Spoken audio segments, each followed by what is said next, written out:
Astaghfirullah. Bismillahirrahmanirrahim. Assalamualaikum warahmatullahi wabarakatuh. Alhamdulillah wassalatu wassalamu ala Rasulillah wa ala alihi wa sahbihi wa mawalah wa la hawla wa la quwata illa billahi wa ba'd. Alhamdulillah, di malam hari ini kembali kita bisa duduk untuk bertalabul ilmi, dan kita masih membahas surah Al-Ghasyiyah, di mana kita masuk pada ayat wa ilas samai kaifa rufi'at. A'udzubillahi minasyaitonir rajim. Bismillahirrahmanirrahim.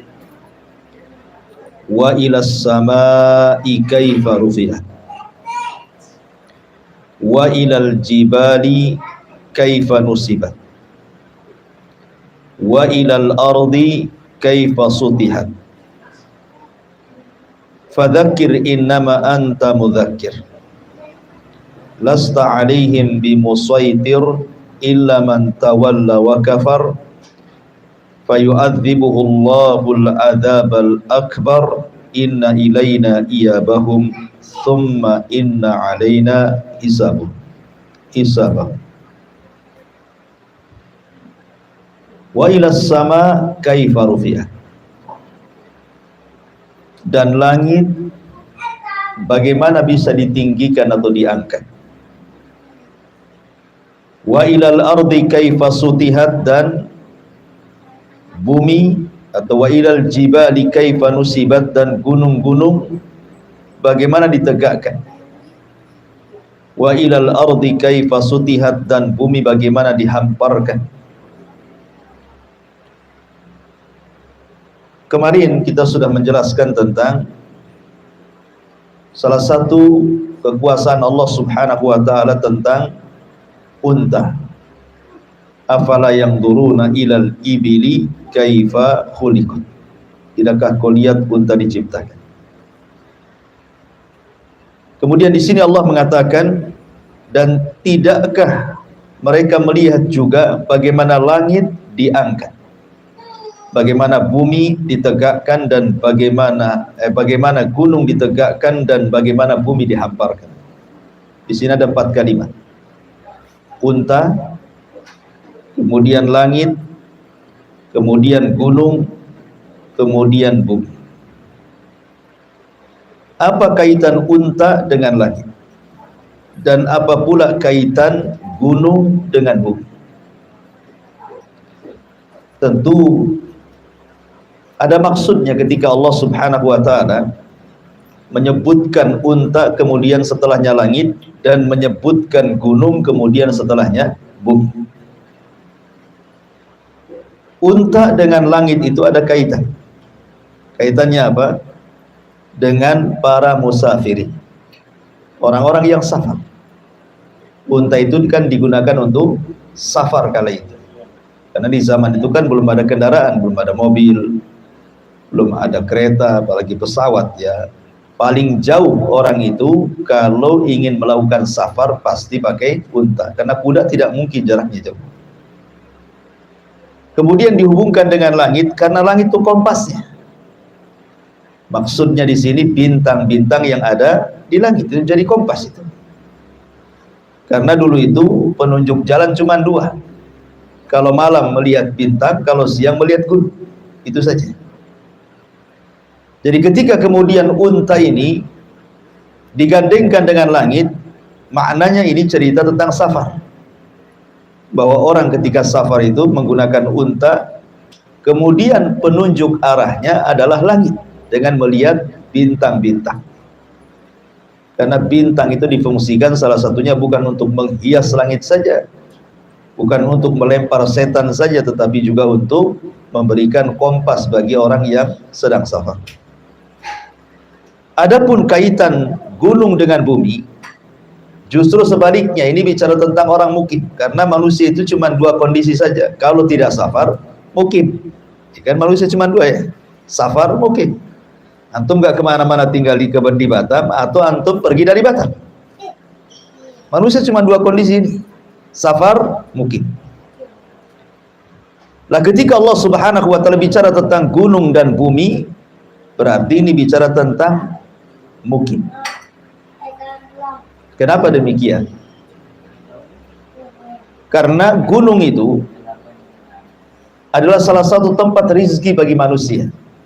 Gunung itu salah satu tempat rizki bagi manusia. Di situ ada madu, tawon-tawon kan itu ya.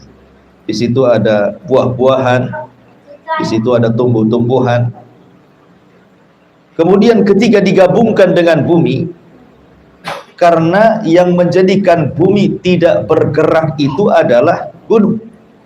Kalau tidak ada gunung, bumi tidak akan stabil, maka akan gempa di mana-mana. Makanya orang yang tinggal di bumi, kenapa kemudian mereka bisa berjalan dengan stabil, bangun rumah pun tidak roboh, kemudian juga kita bisa makan dengan tenang, minum dengan tenang, bahkan orang mati pun bisa dikubur. Itu tidak lain karena ada hubung kait antara gunung dan bumi, di mana gunung itu menjadi pasak masalahnya, yang menjadikan bumi itu tenang, bisa dilewati dengan tenang. Taib, kita masuk pada ayat 2, ilas samai kaifa rufi'at. Dan tidakkah mereka melihat bagaimana langit itu diangkat atau ditinggikan? Ma'asyiral muslimin yang dimuliakan Allah Subhanahu wa taala, langit itu adalah salah satu makhluk Allah Subhanahu wa taala yang paling besar. Tentu di sana ada makhluk yang jauh lebih besar dari langit seperti arasy, kemudian kursi gitu ya. Tapi kalau dibandingkan dengan bumi, maka langit itu berlipat-lipat besarnya. Sampai-sampai Nabi SAW ketika membandingkan besarnya bumi dengan langit itu seperti apa? Seperti cincin yang dilempar ke padang pasir. Padang pasir itu langitnya, cincin itu buminya. Lah, dengan mengetahui bahwa langit itu sebesar itu, ini menunjukkan bahwa langit itu yadullu ala qudratillahi azza wa jalla. Bahwa ini menunjukkan tentang kuasa Allah. Allah berkuasa menciptakan makhluk yang sangat besar, bukan hanya satu lapis, tetapi sampai 7 lapis lagi. Ma'asyiral muslimin yang dimuliakan Allah Subhanahu wa taala. Belum lagi kalau kita melihat beberapa ayat dalam Al-Quran yang bercerita tentang langit, dan ini menunjukkan tentang apa namanya, al-i'jaz namanya, i'jazul Quran, keajaiban Al-Quran. I'jaz itu diambil dari ajiza, artinya lemah, di mana orang tidak sanggup melakukannya, maka disebut i'jaz ya, kehebatan langit, di mana tidak bisa orang itu menciptakan langit. Dan ini juga menyindir siapa? Tuhan-Tuhan yang disembah, karena ini kan khitabnya di zaman Nabi SAW, dan ini kan ayat Makkiyah. Ayat Makkiyah itu artinya khitabnya kepada orang-orang musyrik yang ada di Arab Jahiliyah, yang menyembah Lata, Uzza, Manat, Hubal, dan yang lain sebagainya. Mungkinkah Tuhan-Tuhan kalian seperti Lata, Uzza, Manat, Hubal sanggup untuk meninggikan langit? Jangan cerita menciptakan, meninggikan saja. Karena langit ini berbentuk bangunan. Artinya bangunan itu tidak mungkin ngambang kecuali ada tiangnya. Kan mungkin, nggak mungkin orang ngedak, kok nggak ada tiangnya, kak roboh tuh dak-dakan. Jangankan yang nggak ada tiangnya, yang ada tiangnya saja kalau tidak kokoh itu roboh tuh bangunan. Sementara Allah mengatakan dalam ayat yang lain, Allahul ladzi rafa'as samawati bi ghairi amadin tarawna. Allah yang mengangkat langit-langit itu tanpa tiang. Jadi Allah Subhanahu wa taala ingin katakan kepada kita, lihat bagaimana Allah bangun langit sekokoh itu di atas, kok tidak ada tiang yang menyanggahnya. Bagaimana kemudian Langit itu bisa ngambang di awang-awang sana ya, di langit itu, dan tidak roboh menimpa bumi. Ini kuasa siapa gitu maksudnya, kalau bukan Allah subhanahu wa ta'ala yang berkuasa. Makanya kalau kita melihat tentang ijaz, kehebatan-kehebatan langit dalam Al-Quran, pertama, langit ini sesuatu yang sangat tinggi, pandangan manusia tidak sanggup menembusnya. Adapun yang kita lihat di langit yang berwarna merah ataupun berwarna putih ataupun hitam, itu hanya awan, masih jauh ke langit. Artinya kita ini lemah, melihat langit saja tidak bisa, hanya sekedar melihat awan-awan yang jauh jaraknya antara awan itu dengan langit. Dan kita yakin bahwa langit itu ada ya. Kemudian yang kedua, kemudian Allah mengatakan banainah, kami bangun langit itu. Bangunannya saja sudah merupakan i'jaz, kehebatan. Kehebatan Al-Quran menjelaskan qudratullah, kemampuan Allah mampu menciptakan makhluk sebesar itu dengan 7 lapisnya gitu. Kemudian juga raf'uha, bagaimana bisa langit diangkat, sebagaimana Allah mengatakan di sini, wa ilas sama'i kaifa rufiat, bagaimana langit bisa diangkat kemudian tanpa tiang lagi. Kalau ini bukan karena kuasa Allah subhanahu wa ta'ala. Belum lagi cerita zinatuha, bagaimana hiasan-hiasan langit dari bintang-bintang gitu ya. Rasanya indah kalau kita melihat ke langit ketika langit bertaburan bintang itu. Dan ini juga termasuk ijaz ya, kehebatan langit yang dijelaskan di dalam Al-Quran, dan itu semua kuasa Allah. Kemudian juga makhluk-makhluk baik yang bisa dilihat ataupun yang tidak bisa dilihat, kan semua makhluk di langit banyak, galaksi, belum lagi kemudian bintang-bintang, matahari dan bulan, dan begitu seterusnya. Kemudian di atas langit lagi, di atas langit lagi, di atas langit lagi, kan banyak makhluk tuh ya. Siapa yang kemudian menciptakan ini semua? Belum lagi kemudian bintang-bintangnya bisa melempar setan, syuhuban li syayatin gitu ya. Kemudian bisa mengarahkan kompas jalannya manusia, termasuk juga menjaganya. Langit itu tidak jatuh sejak diciptakan sampai hari ini ya, seperti itu saja. Ikhwan, ada kisah yang dinukilkan oleh Al-Imam At-Tabari, Al-Imam At-Tabari rahimahullahu ta'ala. Tentu ini kisah Israiliyat ya. Jadi Imam At-Tabari ini dalam tafsirnya mengkisahkan tentang kisah Nabi Musa. Nabi Musa alaihi salatu wassalam, ketika dia berpikir apakah Allah ini tidur atau tidak sih sebenarnya, Allah itu tidur atau tidak. Akhirnya kemudian dalam riwayat Abi Hurairah radhiyallahu an, kemudian Allah subhanahu wa ta'ala mengutus malaikat untuk mendatangi Nabi Musa alaihi salatu wassalam. Kemudian Musa disuruh berdiri dengan tangannya menengadahkan kedua-duanya, kemudian dua-duanya diberikan qarurataini, 2 botol, suruh megang 2 botol begini ya, berdiri pegang 2 botol kayak ya. Berdiri saja, tidak disuruh apa-apa, cuma berdiri saja. Akhirnya karena kelamaan berdiri, Musa pun ngantuk, kemudian tertidur sesaat, jatuhlah kemudian di satu tangannya botol itu pecah ke bawah. Musa masih tak bertahan, mempertahankan botol satunya. Kemudian juga ngantuk juga, namanya manusia pasti ngantuk. Akhirnya tertidur sesaat, jatuh lagi kemudian botol di tangan satunya, dua-duanya jatuh. Malaikat ingin mengatakan, ya Musa, kalau Allah tidur seperti engkau tidur, langit bumi ini sudah hancur. Paham ya? Ya. Kalau seandainya Allah itu tidur, apalagi ngantuklah, jangan tidur. Kalau Allah ngantuk, apalagi sampai tidur, kondisinya seperti kamu memegang botol itu. Pasti Allah subhanahu wa ta'ala ketika ngantuk atau tertidur, wah sudah berantakan dalam semesta ini. Ini kan i'jaz namanya. I'jaz sekali lagi, ini kehebatannya. Kehebatan Allah subhanahu wa ta'ala ketika menjaga langit stabil. Makanya Allah mengatakan dalam surah Kursi, Allah itu tidak disentuh sinatun wala naum. Dia tidak tersentuh kantuk apalagi tertidur kan. Sebab kalau tidak tertidur habis alam semesta ini. Mungkin galaksi berhantam-hantam di langit. Kiamat jadinya. Ma'asyiral muslimin yang dimuliakan Allah subhanahu wa ta'ala. Belum lagi kalau kita lebih luas lagi cerita persoalan langit ini, ikhwan.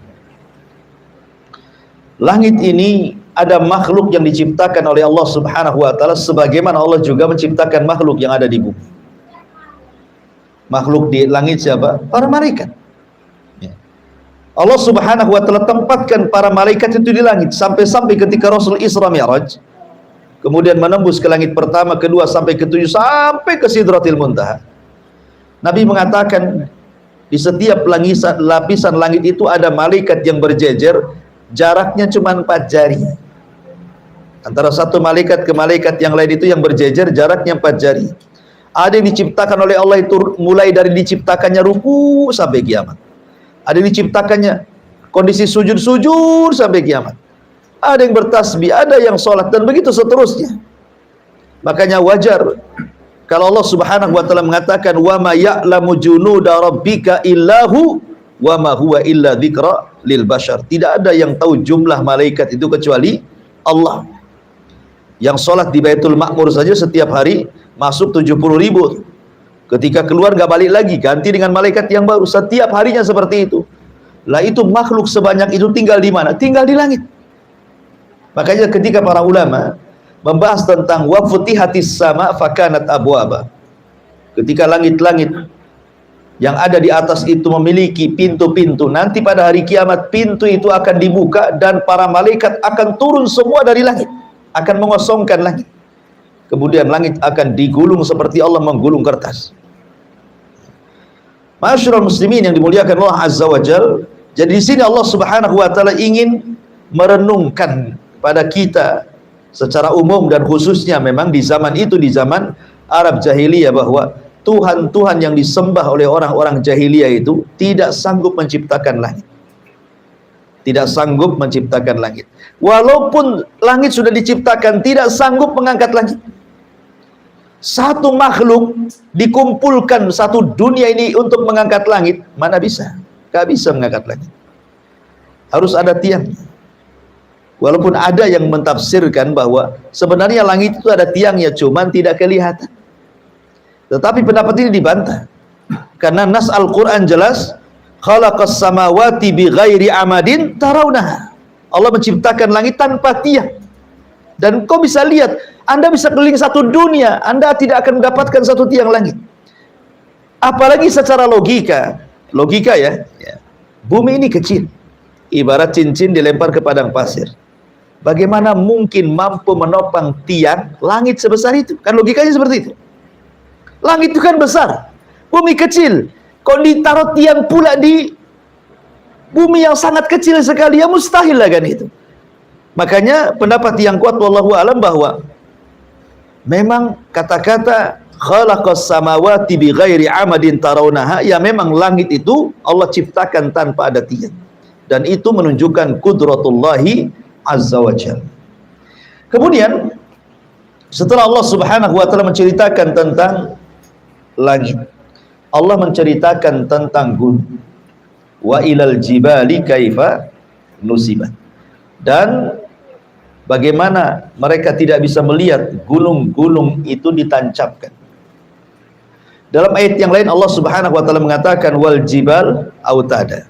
Gunung itu dijadikan pasak. Ikhwan, kalau antum buat tenda kan ada pasak-pasaknya kan, mungkin satu tiang tengah lah. Tapi kan namanya pasak itu pasti ada di pinggir. Apa sih fungsinya pasak untuk tenda? Supaya kalau tidak ada angin tidak roboh tuh tenda, tidak terbawa terbang. Makanya dibuat pasak.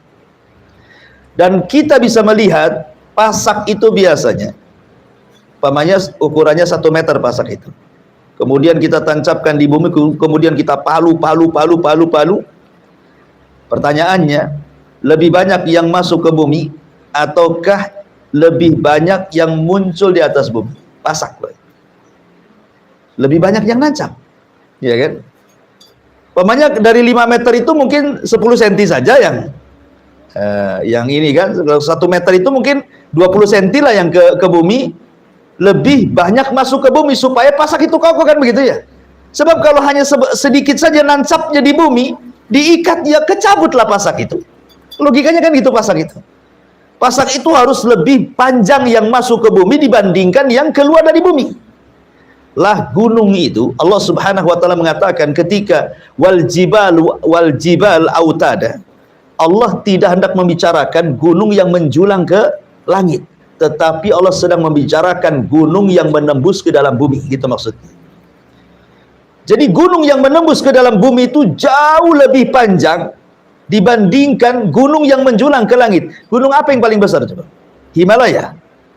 Ya, itu berapa kilo kan ke atas gunung itu? Berarti yang nancap ke dalam bumi itu jauh lebih panjang lagi, lebih dalam lagi dibandingkan yang naik ke atas, gitu maksudnya ya, yang di ada permukaan bumi. Karena Allah istilahkan bumi itu adalah pasak. Berarti yang masuk ke dalam bumi jauh lebih panjang dibandingkan yang naik ke atas bumi, gitu maksudnya. Bayangkan Allah Subhanahu wa taala menciptakan gunung, kemudian ditancapkan dalam-dalam ke dalam bumi, kemudian dimunculkan sedikit ke atas bumi. Sampai kemudian di dalam bumi diikat oleh Allah Subhanahu wa taala. Dan yang memegang ikatannya adalah para malaikat yang ada di bawah bumi, yang disebut dengan malakul jabal. Sebagaimana ketika Nabi Shallallahu alaihi wasallam pulang dari Taif, dilempari oleh penduduk Taif kan. Kemudian datang Jibril dengan 2 malaikat gunung. Kata Nabi SAW, wahai Muhammad, perintahkan 2 malaikat gunung ini. Nanti dia akan angkat gunung yang ia jaga ke penduduk Taif. Menunjukkan setiap gunung itu ada penjaganya. Gitu maksudnya yang ingin saya katakan. Setiap gunung itu ada yang jaga supaya stabil.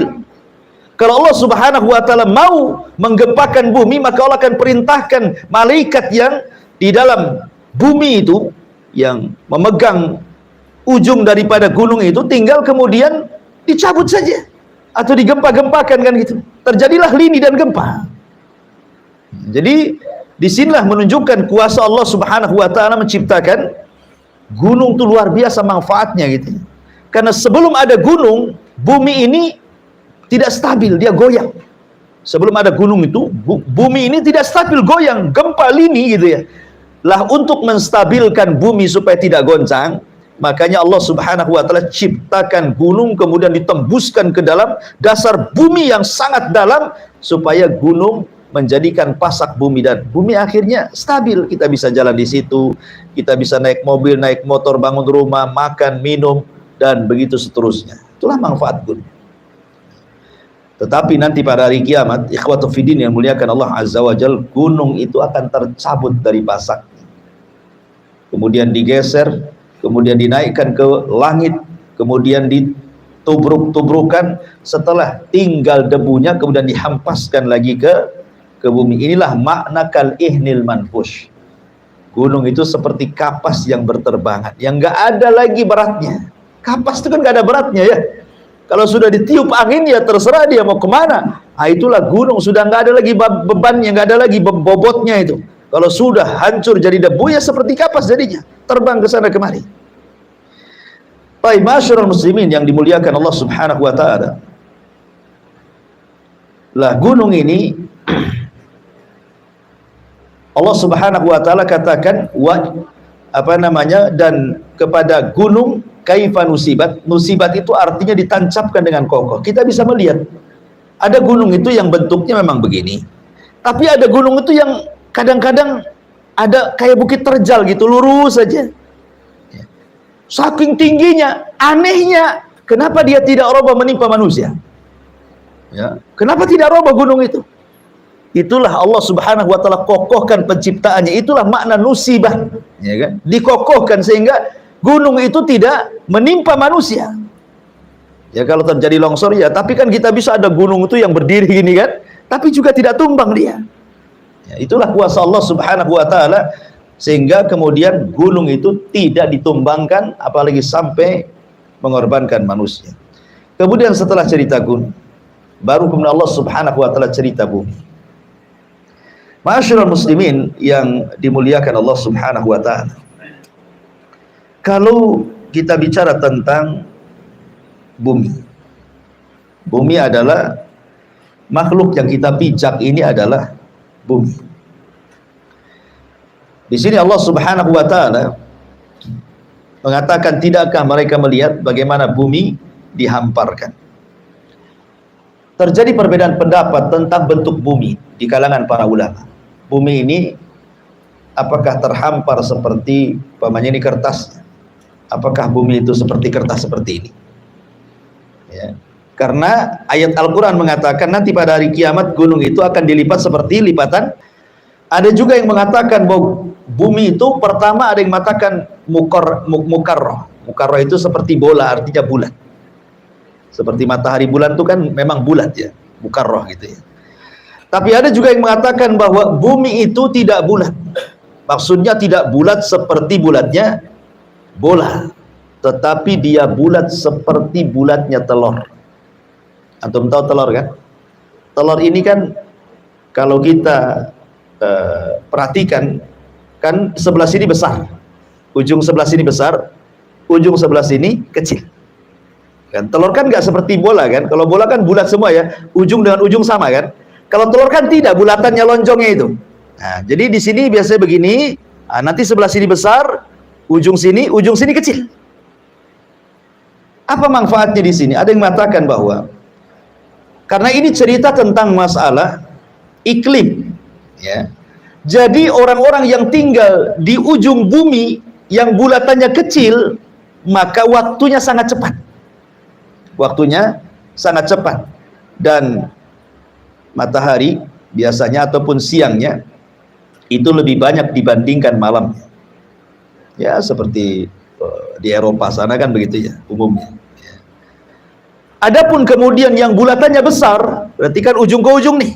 Yang bulatannya besar itu berarti itu stabil, malamnya panjang, siangnya juga panjang.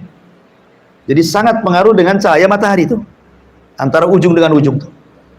Lah tengah-tengahnya itulah diletakkan Jazirah Arab. Jadi Arab itu ada di tengah-tengah tuh, antara bumi yang bulatannya besar dengan bumi yang bulatannya kecil.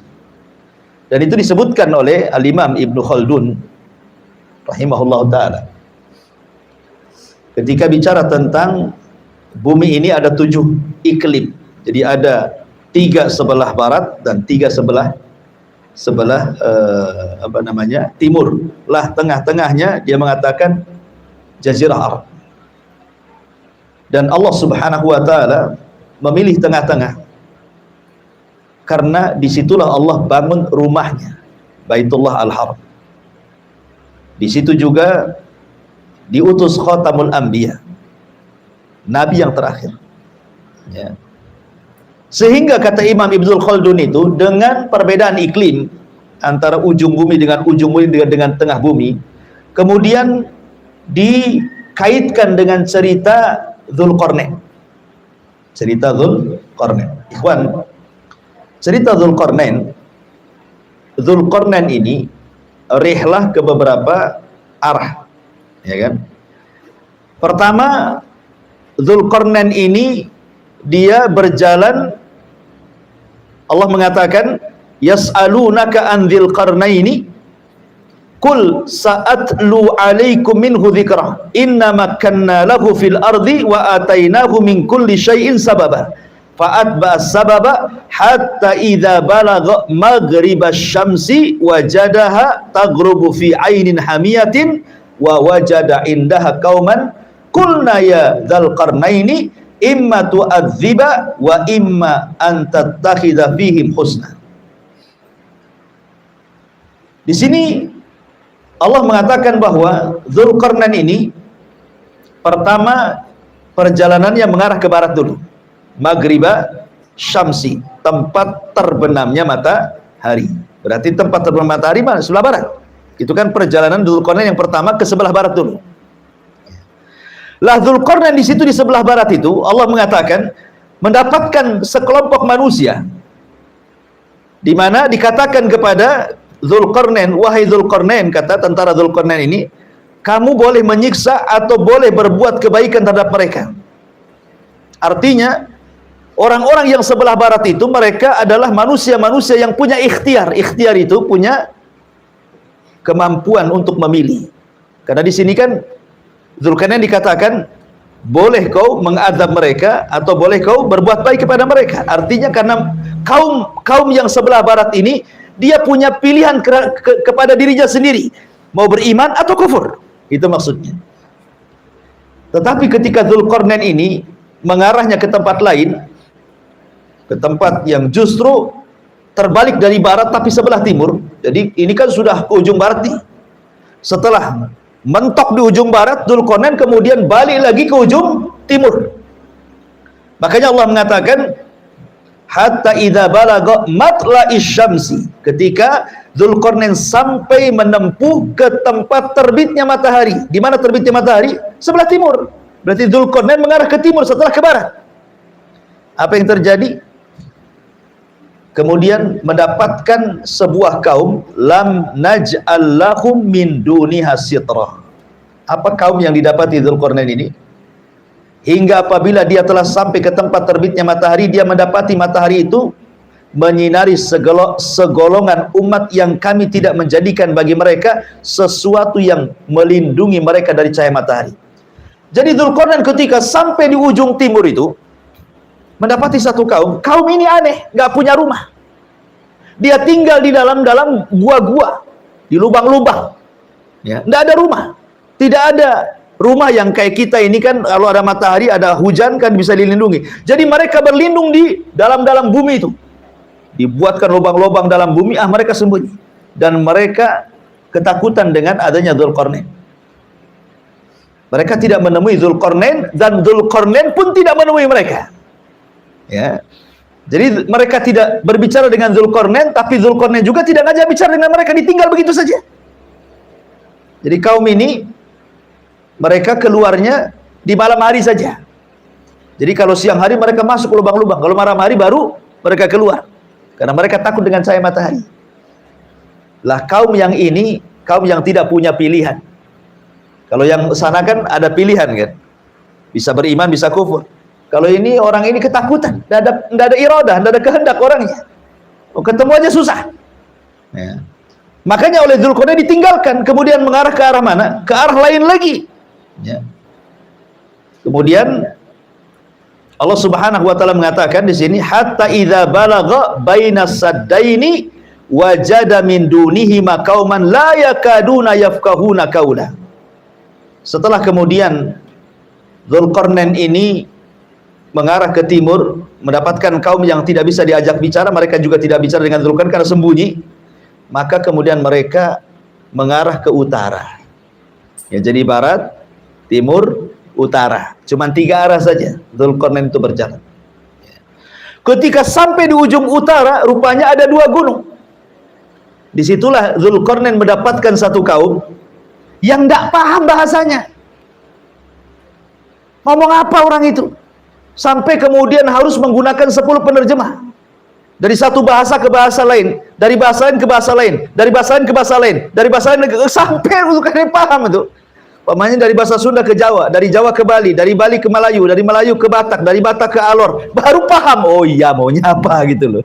Jadi di kaum yang ini, ya kenapa rupanya baru tahu bahwa di situ mereka diganggu oleh manusia yang sangat jahat namanya Yajuj dan Majuj, kan itu ceritanya ya, di ujung. Makanya dari sini, dari perjalanan Dzulqarnain ini bisa melihat bahwa iklim itu bisa merubah tabiat-tabiat orang di sini. Ya kan, masing-masing daerah itu memiliki tabiat masing-masing. Kalau kita lihat ke barat, memang barat itu kan ahli azmi istiqrar, orangnya memang punya pendirian, itu bahasanya ya. Orang-orang barat kan punya pendirian orangnya. Kemudian punya azam yang kuat. Ya. Tapi kemudian orang-orang yang di sebelah lain pula dia tidak punya pendirian. Ya.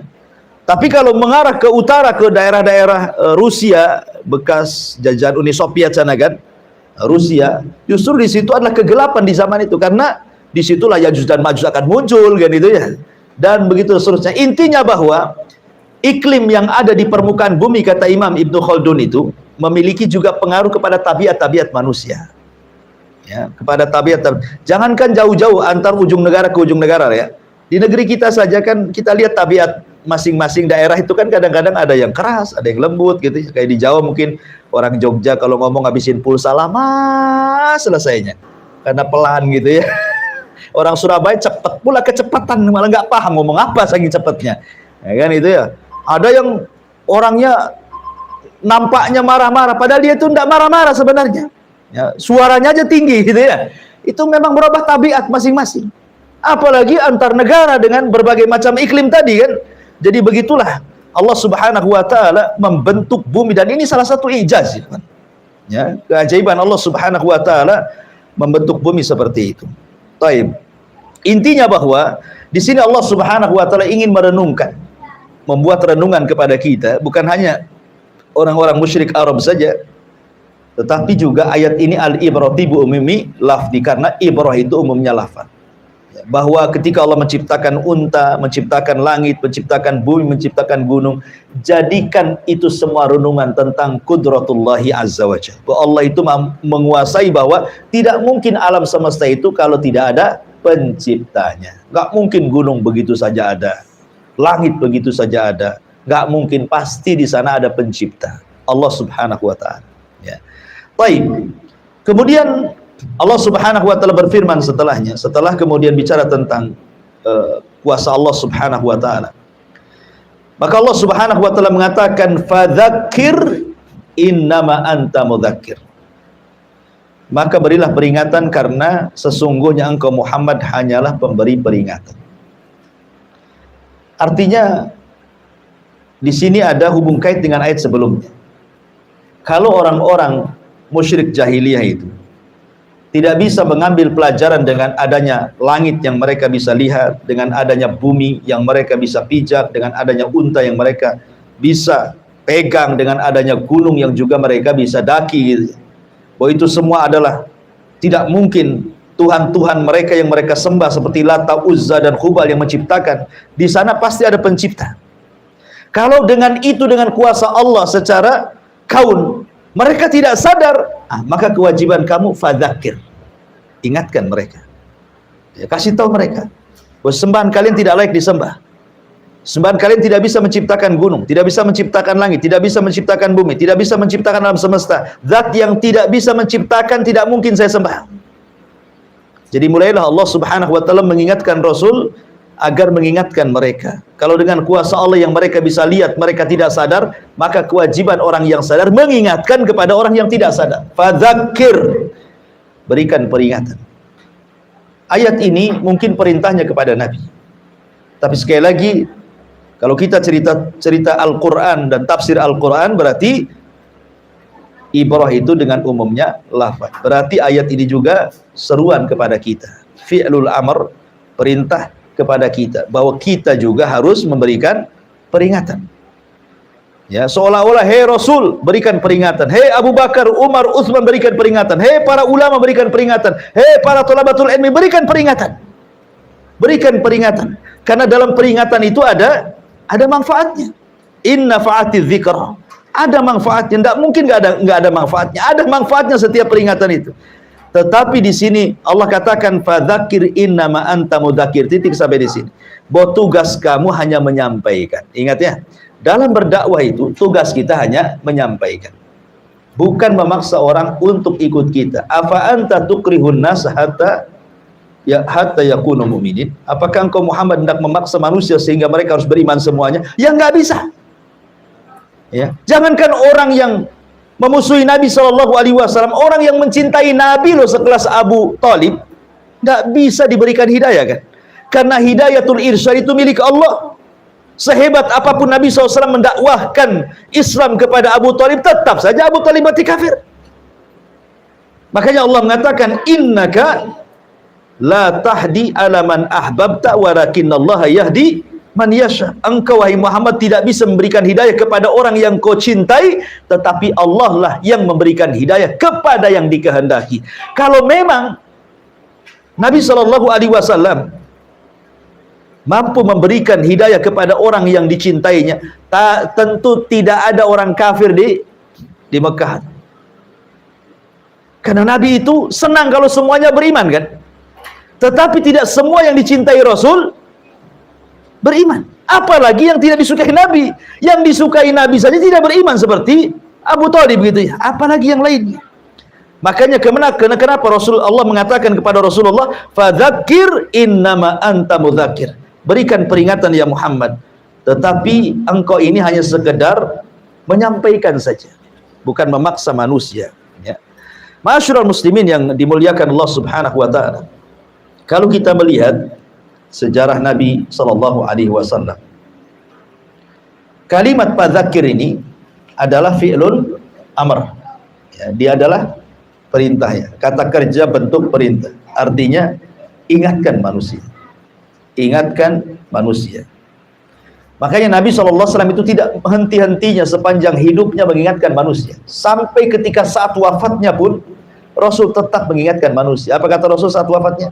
As-salatu wa ma malakat aimanukum. Jaga salat dan hamba sahaya kalian. Lindungi mereka. Lihat, kemudian setelah itu Rasul wafat kan? Di detik-detik wafatnya saja Rasul SAW itu berusaha zakir, mengingatkan manusia. Salat, jangan tinggalkan salat. Ya. Karena Nabi SAW memang diperintah Allah untuk terus memberikan peringatan kepada manusia. Makanya kalau kita lihat di permulaan dakwah Nabi SAW, tidak semua orang-orang kafir Quraisy itu menerima dakwah Nabi. Yang ada kebanyakan justru menolak. Dan yang masuk ke dalam Islam itu justru orang-orang lemah kan. Orang-orang kuatnya menolak. Abu Lahab, Abu Jahal, Abu Sufyan, Umayyah, Khalid bin Walid, Amr ibn As, tokoh-tokohnya itu kan menolak di permulaan Islam. Walaupun belakangan ada yang tetap kafir dan mati di atas kafiran, ada juga yang masuk Islam seperti Khalid dan Amr bin As contohnya, atau Abi Sufyan. Ya. Tapi di permulaan Islam itu orang tidak suka dengan Nabi. Sampai saking tidak sukanya Nabi memberikan peringatan kepada manusia itu. Ada kekhawatiran di musim haji. Kan kalau musim haji kan datang dari mana-mana, bukan orang Quraisy saja. Sementara orang-orang yang datang dari luar itu belum tentu kenal dengan Nabi. Akhirnya diisukanlah. Ada orang-orang yang ditempatkan di perbatasan. Setiap ada orang yang datang dari kabilah-kabilah yang jauh masuk ke Mekah, dikasih tahu. Nah, kau boleh haji, kau boleh umroh, tapi hati-hati. Di sini ada tukang sihir. Namanya Muhammad. Kalau kau dengar ucapannya pasti kau kena sihir gitu. Pokoknya dijelek-jelekan lah kan itu ya. Kena pula kepada seorang sahabat namanya Tufail ibn Amr ad-Dausi. Ini tokohnya kabilah Daus yang ada di Yaman. Dia datang hendak haji. Kemudian dihadang sama utusannya Abu Jahal ini. Tufail, kamu jangan masuk ke Mekah kecuali telingamu harus diletakkan kain kapas. Supaya apa kata Tufail? Karena nanti ketika kau tawaf, di sana kau akan dapati orang tukang sihir. Ya. Nanti kalau kau dengar ucapannya pasti kau terpengaruh. Pokoknya dijelek-jelekan. Tufail bin Amr ad-Dausi ini orang baru datang dari Yaman, dari suku Daus, ingin haji. Tahu-tahu dihabarkan seperti itu ya khawatir juga kan. Mau tidak mau diletakkan juga kapas di telinga supaya jangan dengar. Tawaflah dia. Rupanya saat tawaf dia melihat kok ada orang kok aneh ibadahnya. Maksudnya Nabi SAW. Dia sholat di belakang Ka'bah. Kemudian Tufail mengatakan ya kepada dirinya, wahai Tufail, engkau ini seorang pujangga, seorang penyair, ya. Apa salahnya saya dengarkan ucapan orang itu? Kan saya bisa membeda-bedakan. Apakah yang diucapkan dia itu syair? Apa yang diucapkan itu adalah kahin, dukun, mantra-mantra? Ataukah yang diucapkan itu apa bahasa apa? Saya kan orang cerdas. Ngapain sampai kapas-kapas katanya? Dilempar kapasnya. Akhirnya dia memberanikan diri mendekati Nabi SAW yang sedang sholat. Didengerin apa yang diucapkan Rasul. Dia orang cerdas. Dia mengatakan, subhanallah, ini bukan ucapan biasa ini. Dengan bahasa yang luar. Karena kan di zaman itu kan Nabi SAW diutus kepada umat yang membanggakan bahasa. Ya. Banyak para pujangga-pujangga yang lahir, para penyair-penyair hebat gitu ya. Jadi ketika mendengar Nabi sholat baca Quran, tertarik dia. Akhirnya setelah tertarik menunggu Rasul selesai sholat, datang dengan Rasul, ngobrol, kemudian Nabi membacakan beberapa ayat Al-Quran, hidayah masuk Islam dia. Subhanallah. Walaupun orang-orang Quraisy itu berusaha untuk menghalang-halangi dia, suruh pakai kapas lah, suruh disumpal lah telinganya. Kalau hidayah itu sudah dianugerahkan Allah, satu dunia menghalangi tidak akan bisa. Buktinya Tufail masuk Islam. Tufail masuk Islam dia, ya kan? Ma'asyiral muslimin yang dimuliakan Allah Subhanahu wa taala. Maka kalimat fadzakir, dzakir ini maksudnya memberikan peringatan kepada siapa? Dan apa yang diberikan peringatan? Tentu memberikan peringatan adalah kepada manusia yang menyimpang, dan peringatan itu adalah Al-Qur'anul Karim. Rasul memberikan peringatan dengan Al-Qur'an. Makanya Allah Subhanahu wa taala mengatakan dzakir bil Qur'ani man yakhafu wa'id. Dan itu ya, berikan peringatan dengan Al-Qur'an kepada orang yang takut ancaman. Jadi kalau antum berdakwah, dakwahkan Al-Quran, itulah peringatan. Jadi kalau berdakwah tidak ada dalilnya, ini dakwah apa ini? Nabi itu kalau berdakwah sedikit-sedikit bacakan Quran, sedikit-sedikit bacaan Quran, ya, bacakan hadis Nabi sendiri yang diwahyukan kepada dia. Itulah justru yang dikatakan fadzakir, itulah alat fadzakir. Alat fadzakir adalah Al-Quran dan Sunnah. Kalau kita hendak memberikan peringatan, peringatkan apa yang diperingatkan Al-Quran, peringatkan apa yang diperingatkan dalam hadis Nabi SAW. Dan yang pertama kali diperingatkan oleh Rasul kepada orang-orang kafir adalah masalah tauhid. Masalah tauhid. Kemudian masalah-masalah akidah-akidah yang lainnya tentang kehidupan setelah kematian. Kemudian tentang padang mahsyar sampai kepada balasan antara surga dan neraka. Itulah yang harus kita sampaikan kepada manusia tentang akidah dan tauhid. Makanya kenapa kemudian seluruh para nabi dan rasul, inilah dakwah yang pertama kali disampaikan kepada umat, tauhid, sebelum yang lainnya. Ma'asyiral muslimin yang dimuliakan Allah Subhanahu wa taala. Allah perkuat dengan kata-katanya, lasta alaihim bimusaitir. Engkau bukanlah orang yang berkuasa atas mereka. Seolah-olah Allah ingin katakan, ya Muhammad, yang menggenggam hati manusia itu bukan engkau tapi Allah. Maka kita harus paham. Kalau antum kemudian menasihati saudara antum, menasihati keluarga, menasihati kawan, kok dia malah kemudian marah-marah, malah kemudian mengejek, menentang, bahkan berusaha untuk menjauh dari kita, bahkan sebagian mereka sampai memutus silaturahim, kan itu ya. Ketahuilah bahwa yang memegang hati manusia itu Allah. Jadi tugas kita hanya menyampaikan kebenaran. Ya, dalam berdakwah itu hanya menyampaikan kebenaran dengan kelembutan. Ini yang kadang-kadang hilang pada ruhnya ikhwan-ikhwan saat berdakwah. Tidak ada lembutnya. Ilmu ada, lembut tak ada. Contoh saja, saya kadang-kadang benci juga kalau melihat pemainnya lagi sholat wajib, tah maghrib, tah isya gitu ya. Ya, ada ikhwan-ikhwan itu mungkin di masjid itu tidak sepaham dengan jemaah yang ada di situ. Tapi kan mereka minoritas, mereka mayoritas. Ikhwan itu mungkin hanya 1-2 di tengah-tengah orang banyak yang berbeda pemahamannya. Terkadang habis sholat itu hanya zikir entah berapa, entah astagfirullah, astagfirullah, astagfirullah, langsung berdiri sholat sunnah. Ini nggak ada adabnya, ikhwan.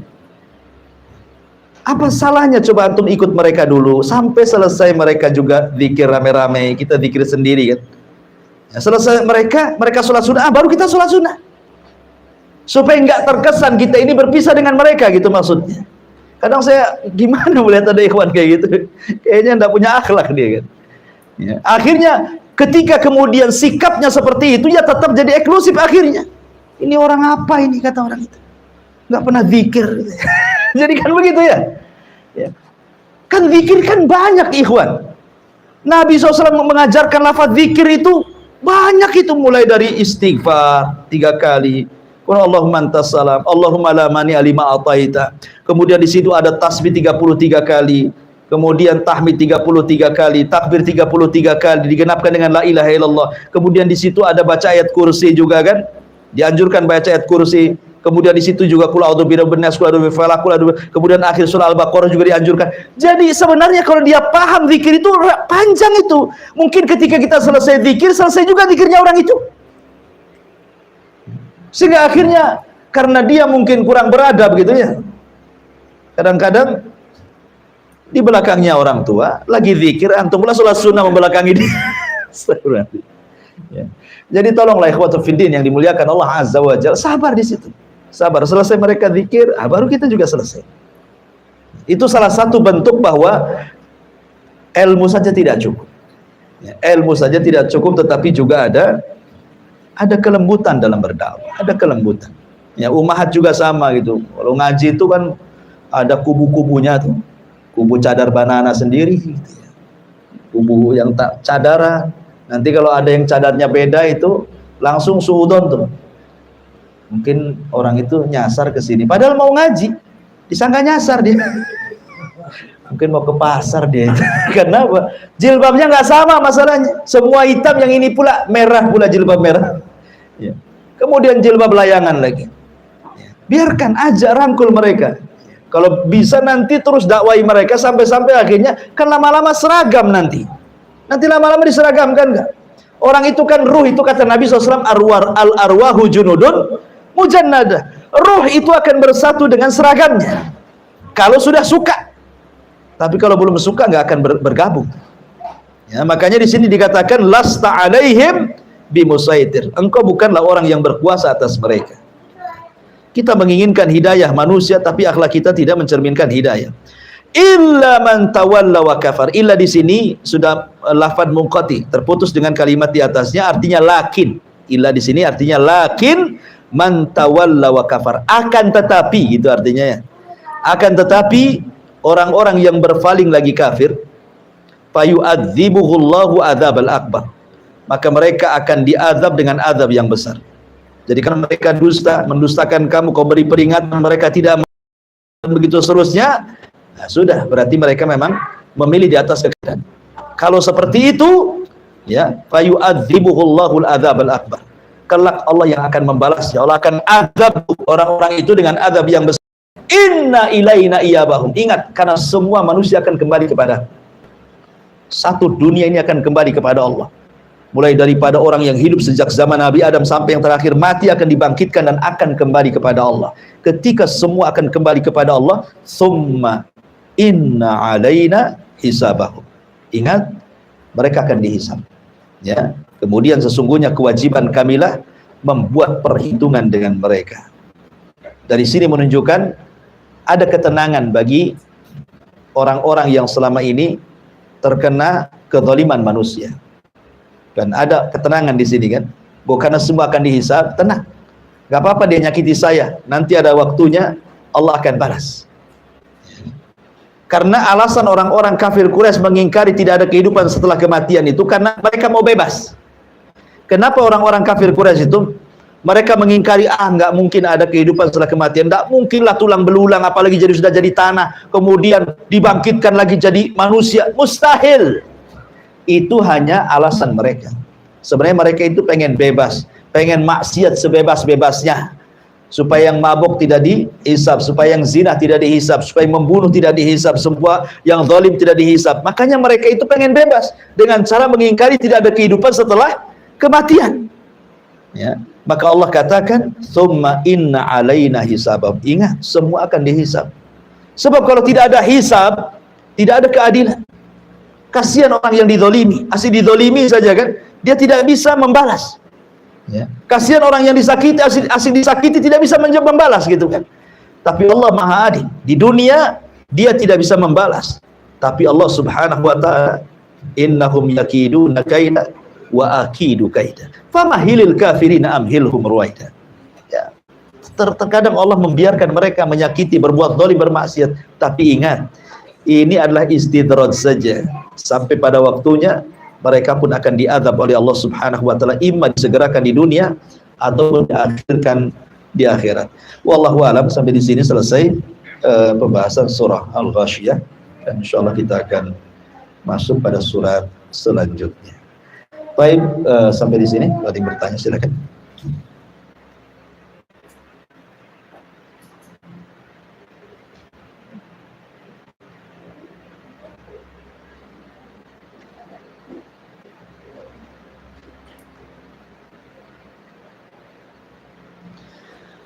Kalau tidak ada, kita tutup. Subhanallah bihamdika, asyhadu an la ilaha illa anta, astaghfiruka wa atubu ilaik.